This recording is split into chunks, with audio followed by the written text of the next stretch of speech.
presentar por primera vez esta cosa feria turística Mitsuri. Gracias a la contratación del señor Coco Pinto y la señora Adela. Y también para poder interpretar unas cuantas canciones aquí por primera vez, después de mucho tiempo, vuelvo al Interfísico. Yo quisiera pedir un fuerte aplauso para el marco musical, amigas y amigos. Fuerte aplauso porque nosotros ganamos solamente por el aplauso del cielo.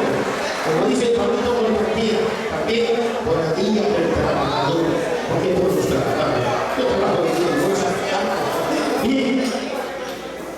Vamos a interpretar una hermosa blusa que grabáramos con Guillermo Linares hace muchos años, en el 1980.